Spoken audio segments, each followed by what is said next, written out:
You will hear a number of different recordings, and you will have to answer questions on what you hear. There will be time for you to read the instructions and questions, and you will have a chance to check your work. All the recordings will be played once only. The test is in 4 sections. At the end of the test, you will be given 10 minutes to transfer your answers to an answer sheet. Now turn to Section 1. Section 1. You will hear a young man phoning a town's youth council. First, you have some time to look at questions 1 to 5.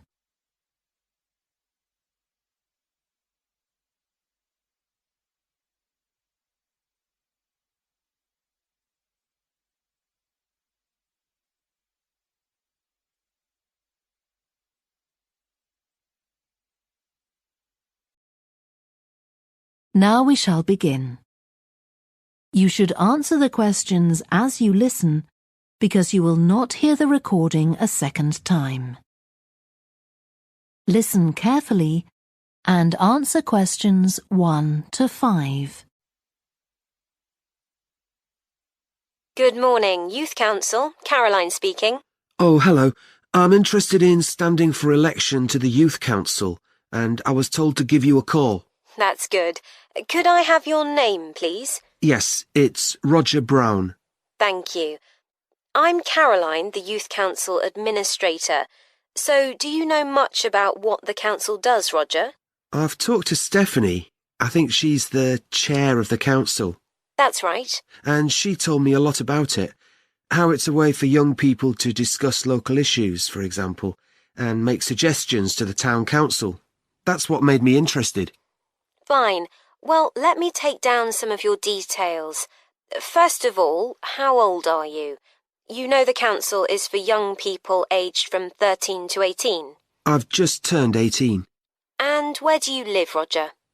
Well, that's a bit complicated. At the moment, I'm looking for a flat to rent here, so I'm in a hostel from Monday to Friday. I go back to my parents' place at the weekend. OK. So where's the best place to send you some information about the council? Oh, to my parents' address, please. That's 17 Buckley Street, Buckleigh Street, Stamford, Lincolnshire. Though you don't really need the county. Oh, I know Stamford. It's a lovely town. And what's the postcode? PE9 7QT. Right, thank you. So are you working here or are you a student? I started studying at the university a couple of weeks ago, and I've got a part-time job for a few hours a week. What do you do? Well, I've done several different things. I've just finished a short-term contract as a courier, and now I'm working as a waiter in one of the big hotels. Uh-huh. That can't leave you much time for studying. Oh, it's not too bad. I managed to fit it all in. What are you studying? My ambition is to go into Parliament eventually, so my major subject is politics. That's partly why I think the Youth Council is important and want to be a part of it. And I suppose you're also taking a minor subject, aren't you? I know a lot of people study economics too. I chose history. To be honest, I'm not finding it as interesting as I expected. Before you hear the rest of the phone call, you have some time to look at questions 6 to 10.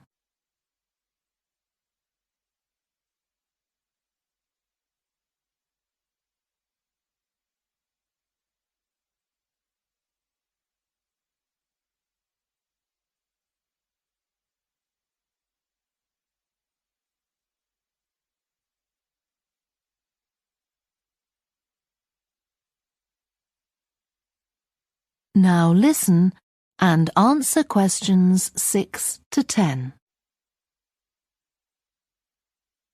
OK, so with your studying and your part-time job, do you have time for any other interests or hobbies? Well, I spend quite a lot of time cycling. both around town to get to university and to work, and also long distance, from here to London, for instance. That's pretty impressive. Anything else? For relaxation, I'm also keen on the cinema. I used to go at least once a week, but I can't manage to go so often now. Right. Are you sure you'll have enough time for the Youth Council? Yes, I've worked out that I can afford to reduce my hours at work, and that will make the time. So is there any particular aspect of the Youth Council's work that appeals to you, Roger? Well, my sister is blind, so I'm particularly interested in working with disabled young people to try and improve the quality of their lives. That's great. Well, the best way to get involved is to be nominated by some people who you know. Right. Can you tell me how to set about organising that? You should talk to Jeffrey, our elections officer. I can arrange a meeting in the council office with him, if you like. Yes, please. He'll be here next Monday, if that suits you. That's the 14th, isn't it? Yes. I can manage late afternoon. Would you like to suggest a time? He generally leaves around 5:30. Well, would 4:30 be okay? My last class finishes at 4, so I'd have plenty of time to get to your office. Right, that's fine. Oh, and could I have a phone number we can contact you on? Yes, my mobile number's 07788 136711. Thank you. Well, we'll look forward to seeing you next week. Thanks very much. Goodbye. Bye. That is the end of section 1. You now have half a minute to check your answers.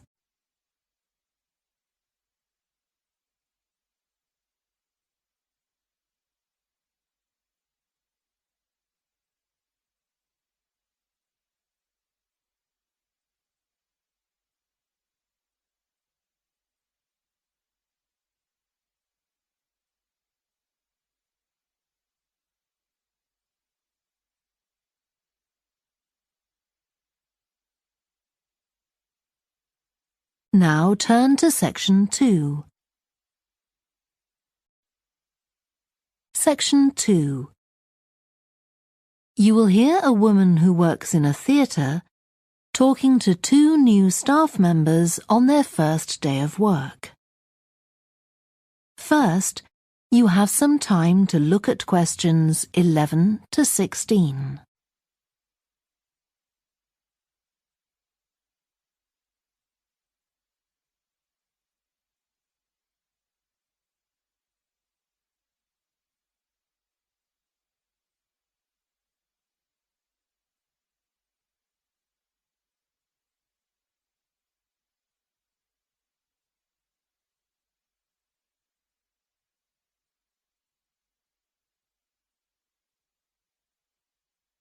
Now listen carefully and answer questions 11 to 16.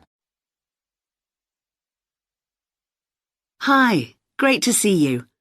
I'm Jodie, and I'll be looking after both of you for the first month you're working here at the Amersham Theatre.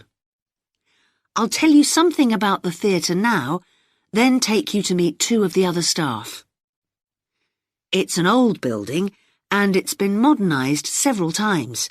In fact, as you can see, we're carrying out a major refurbishment at the moment. The interior has just been repainted, and we're about to start on the exterior of the building. That'll be a big job. The work's running over budget, so we've had to postpone installing an elevator. I hope you're happy running up and down stairs. When the theatre was built, people were generally slimmer and shorter than now, and the seats were very close together. We've replaced them with larger seats, with more legroom. This means fewer seats in total, but we've taken the opportunity to install seats that can easily be moved to create different acting spaces. We've also turned a few storerooms over to other purposes, like using them for meetings. We try hard to involve members of the public in the theatre. One way is by organising backstage tours, so people can be shown round the building and learn how a theatre operates. These are proving very popular. What we're finding is that people want to have lunch or a cup of coffee while they're here. So we're looking into the possibility of opening a cafe in due course. We have a bookshop which specialises in books about drama, and that attracts plenty of customers. Then there are 2 large rooms that will be decorated next month, and they'll be available for hire, for conferences and private functions, such as parties. We're also considering hiring out costumes to amateur drama clubs. Now I want to tell you about our workshops. We recently started a programme of workshops that anyone can join. Eventually, we intend to run courses in acting, but we're waiting until we've got the right people in place as trainers. That's proving more difficult than we'd expected. There's a big demand to learn about the technical side of putting on a production, and our lighting workshop has already started with great success. We're going to start one on sound next month. A number of people have inquired about workshops on makeup, and that's something we're considering for the future. A surprise success is the workshop on making puppets. We happen to have someone working here who does it as a hobby, and she offered to run a workshop. It was so popular, we're now running them every month. Before you hear the rest of the talk, you have some time to look at questions 17 to 20.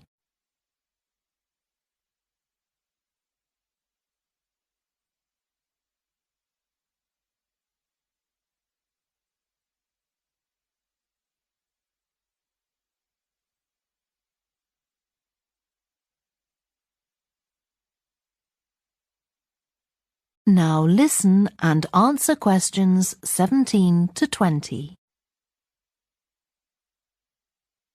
Now, a word about the layout of the building. The auditorium, stage and dressing rooms for the actors are all below ground level. Here on the ground floor, we have most of the rooms that the public doesn't see. The majority are internal, so they have windows in the roof to light them. Standing here in the foyer, you're probably wondering why the box office isn't here, where the public would expect to find it. Well, you might have noticed it on your way in. Although it's part of this building, it's next door, with a separate entrance from the road. For the theatre manager's office, you go across the foyer and through the double doors. Turn right, and it's the room at the end of the corridor, with the door on the left. The lighting box is where the computerized stage lighting is operated, and it's at the back of the building.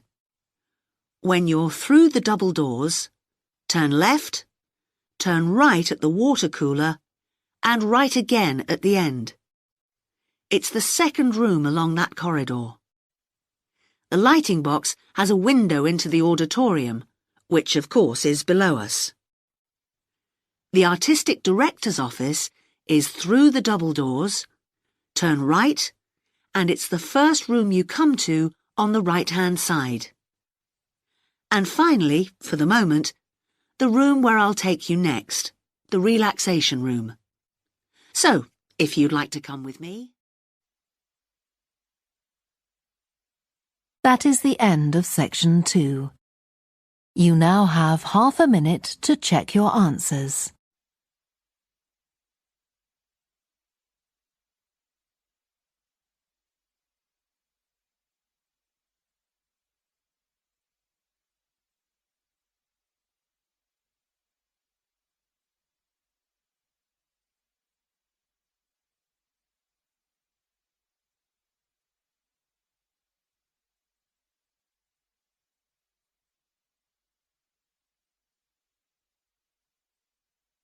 Now turn to section 3. Section 3. You will hear 2 biology students called Helen and Colin talking about the report they are writing on their recent field trip to a seaside area called Rocky Bay. First, you have some time to look at questions 21 to 26.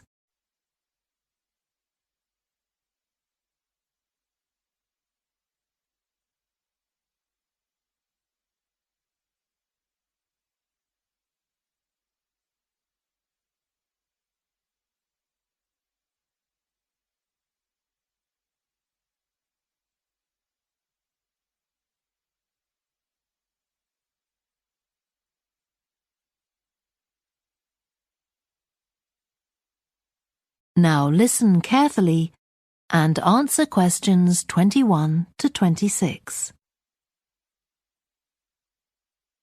I've brought my notes on our biology field trip to Rocky Bay, Colin, so we can work on our report on the research we did together. OK. I've got mine too. Let's look at the aims of the trip first. Right. What did you have? I just put something about getting experience of the different sorts of procedures used on a field trip.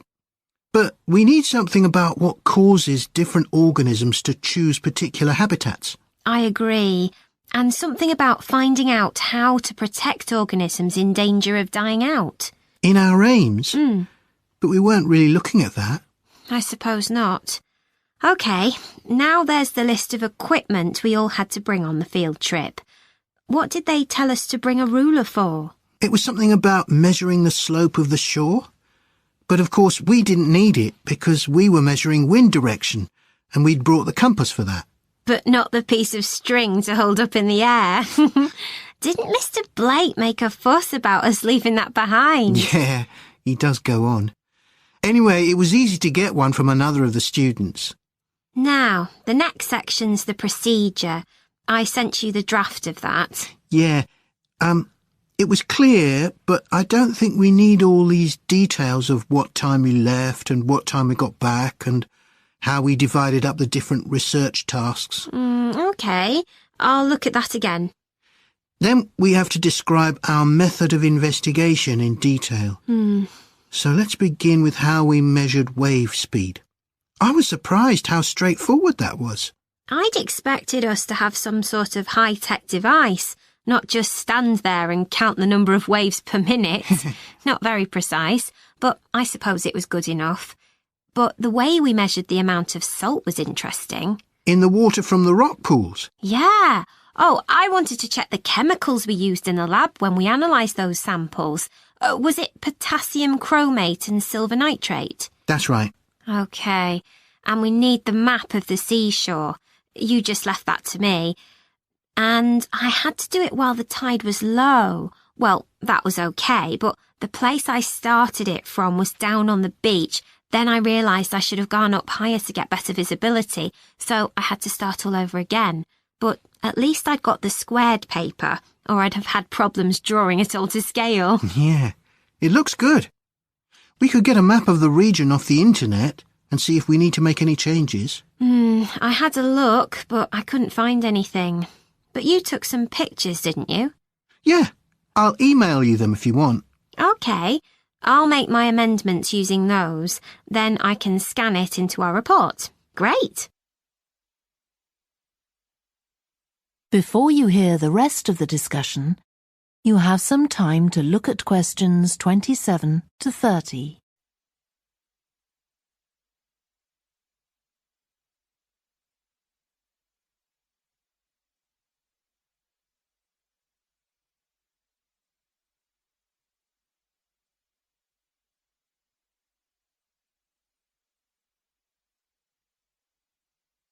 Now listen and answer questions 27 to 30.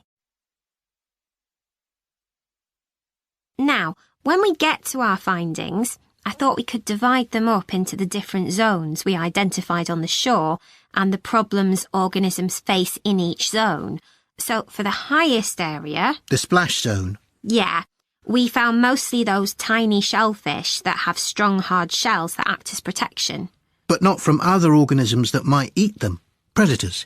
No, that's not the main danger for them, but the shells prevent them from drying out because they're in the open air for most of the time. Right. And since they're exposed, they need to be able to find some sort of shelter or cover themselves up so they don't get too hot. Then in the middle and lower zones, nearer the sea, we need to discuss the effects of wave action. Yes, and how organisms develop structures to prevent themselves from being swept away or even destroyed by being smashed against the rocks. I haven't done anything on the geological changes. I don't know what to put for that. No, we weren't concentrating on that. Maybe we need to find some websites. Good idea. I've got the lecture notes from Mr. Blake's geology course, but they're too general. But we could ask him which books on our reading list might be most helpful. Right. OK. Now, I did a draft of the section of sources of possible error in our research, but I don't know if you agree. For example, the size of the sample and whether it's big enough to make any general conclusions from.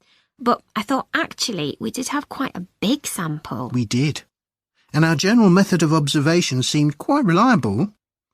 But we might not be all that accurate as far as the actual numbers go. Yeah, we might have missed some organisms, if they were hiding under a rock, for example. I wasn't sure about the way we described their habitats. I decided it was probably OK. Yeah, and the descriptions we gave of the smaller organisms, they weren't very detailed, but they were adequate in this context. I'm not sure we identified all the species correctly, though. OK, we'd better mention that. Now, how are we going to... That is the end of section 3. You now have half a minute to check your answers.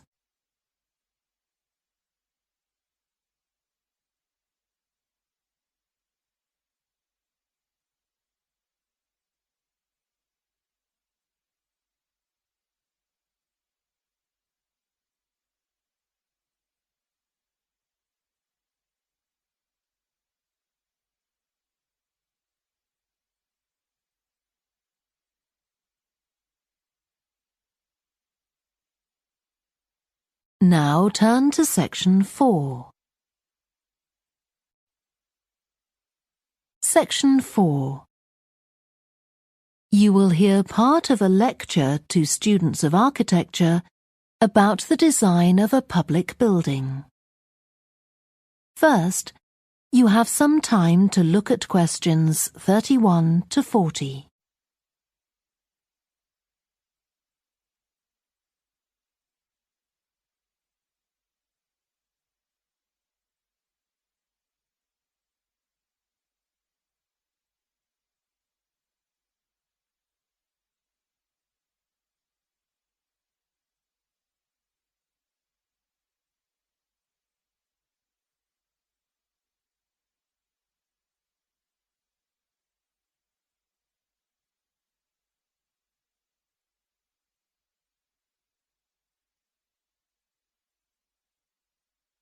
Now listen carefully and answer questions 31 to 40.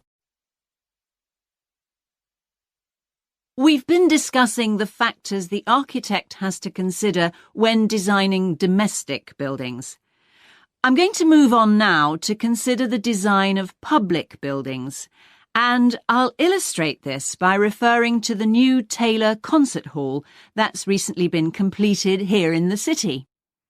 So, as with a domestic building, when designing a public building, an architect needs to consider the function of the building. For example, is it to be used primarily for entertainment, or for education, or for administration? The second thing the architect needs to think about is the context of the building. This includes its physical location, obviously, but it also includes the social meaning of the building, how it relates to the people it's built for. And finally, for important public buildings, the architect may also be looking for a central symbolic idea on which to base the design, a sort of metaphor for the building and the way in which it is used. Let's look at the new Taylor Concert Hall in relation to these ideas. The location chosen was a site in a run-down district that has been ignored in previous redevelopment plans. It was occupied by a factory that has been empty for some years. The whole area was some distance from the high-rise office blocks of the central business district and shopping centre, but it was only 1 kilometre from the ring road.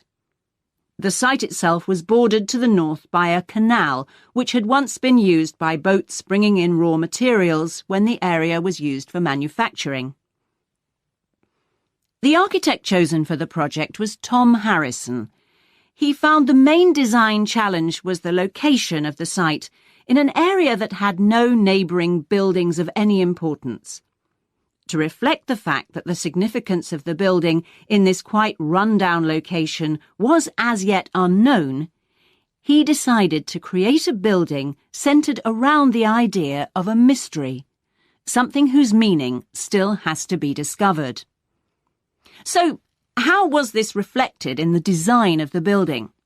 Well, Harrison decided to create pedestrian access to the building and to make use of the presence of water on the site.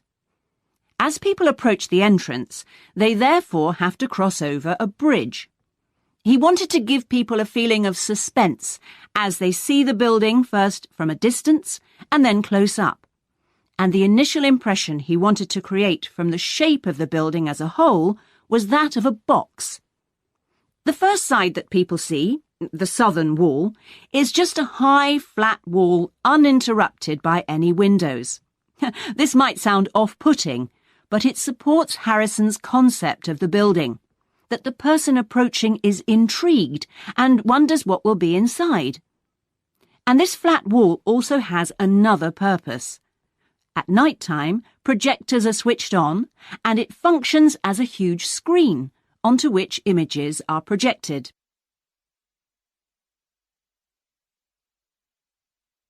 The auditorium itself seats 1,500 people. The floors supported by 10 massive pads. These are constructed from rubber and so are able to absorb any vibrations from outside and prevent them from affecting the auditorium. The walls are made of several layers of honey-coloured wood, all sourced from local beech trees.